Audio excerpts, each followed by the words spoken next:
What's up YouTube? I'm Josh.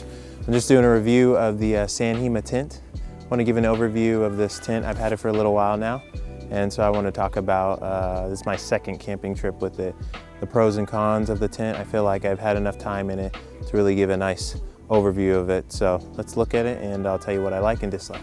Let's check it out. So the cool thing about this tent, and I think anyone would know looking in for a rooftop tent, is this clamshell design deploys really quickly. I mean, as you can see, I already had it unclipped, so I'm just showing if you were to open it fresh, it's like 5 seconds, it's quick. And it comes with a bag with these 2 poles, and it has a little awning section, which is really easy to set up. There's these little sections on the bottom where the poles just slide in, and they go through these eyelets, and bam, that's it. So the cool thing is it gives you a little bit of shelter from the rain if you're coming out this main back door instead of the side doors. So I'm going to talk about the packing this tent down. It's pretty quick too. Obviously you just reverse what I did when I put these poles up for the awning. Just take those out, and then it has this string or bungee cord that you would bring up to about midway, and as you close this down, it pulls the material in so it doesn't bulge out. But even when you get towards the bottom and this thing closes up, you still have to go around the sides and just kind of push the material in, because no matter what, it still kind of wants to do that. It helps a lot, but you still have to check it, because the way this closes is it's more like a lid. Some rooftop tents have where it just sandwiches and it has like a rubber seal. But with this style, as you can see up in here, I can stick my hand up in here. It's not like a flat section. It actually closes on it, kind of like a lid on this side section. So it'll even out. This edge right here will be even with the bottom of this. So that's one thing I do like about this, how it closes, instead of it being a sandwich style and that rubber seal possibly wearing out in the future. So that's pretty cool. All right, so I just want to talk about the build quality of the tent now. I have no complaints when it comes to the quality of this. It looks like it's some type of ripstop material. It has like that square pattern, so usually when I see that, that's typically ripstop, I think. I'm not an expert in regards to that, but the quality is really good. One thing about this tent that's cool is it has a blackout material on the inside.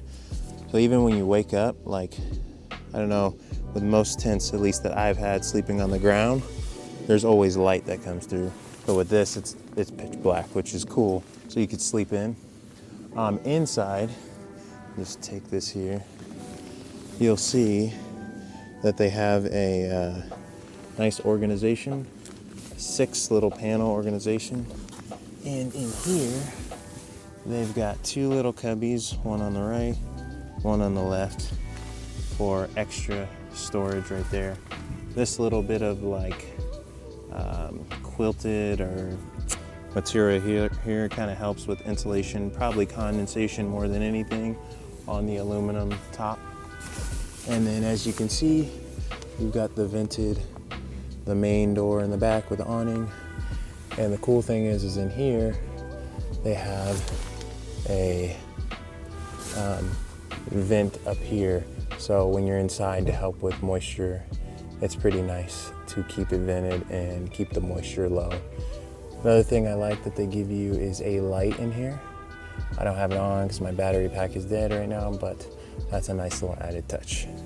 So good quality, I would say thumbs up when it comes to the quality of the tent. And one thing that's cool is they give you a little sleeping pad. Underneath there's also a moisture barrier pad, which is nice. And I'd say this thing is pretty comfortable.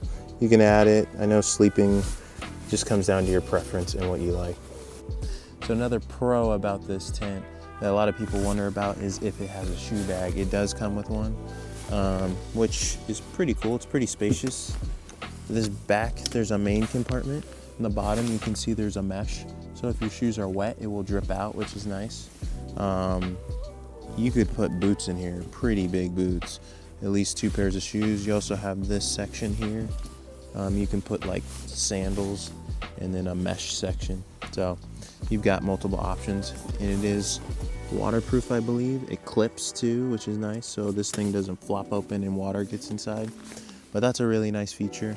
It just slides in this channel that's right under this lip, and you only get one, so I don't know if 2 is important to you or not, but it is a really nice feature. So I just want to get into the cons with this tent. One thing I noticed with the San Hima tent, I don't know if they have options on how to do this, but it seems pretty limited when it comes to where you would want to mount an awning on this thing. I mean, they have channels here, as you can see. I've got it like an axe, and you could put other accessories like lights, shovel, whatever. But if you're going to take advantage of this, you have no way to mount the awning to that, because now your awning's way up there. So that is something that I noticed about this tent. If maybe San Hima has some other option, I don't know, but at least from just my initial observations, I don't see any way to mount an awning to this. So that's one downside about it.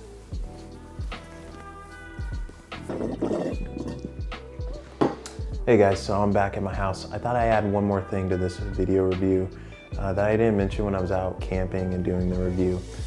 I thought I'd mention something that's not really a pro or a con. I think it's something that San Hima could consider in regards to design for their future of this tent if they ever revise it and make like a 2.0 version.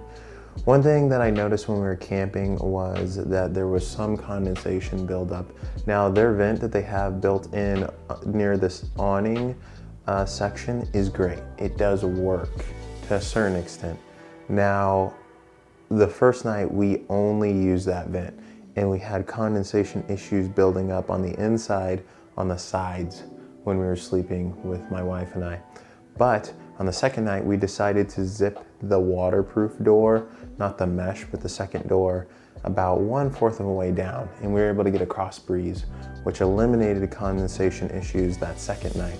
So one thing I think San Hima could do is either add a vent somewhere above these side doors, or maybe down near their logo, and have something that has like a little bit of an overhang, and so that if it rains, that rain can't get into that vent.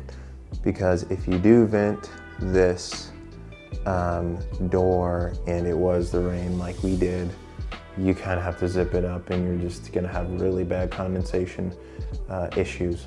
So something to consider, I guess, when reviewing or considering this tent, but something that can be solved like we did. But if it's raining, not really. So you will have some condensation. But overall, really great tent, super great quality. Would highly recommend. Very affordable for what it is. You see some high-end brands that are this style are super expensive. I mean, it's like 1/4 of the price versus like $3 grand, $4 grand, depending on some companies out there. So really great. I highly recommend this tent from San Hima, and look forward to getting many years of use out of this. But thanks again for watching. Hopefully this helps you with making a decision on this tent. And if you like the video you saw here, feel free to subscribe, hit thumbs up, and we'll see you guys next time. Don't forget to gear and grind. Peace.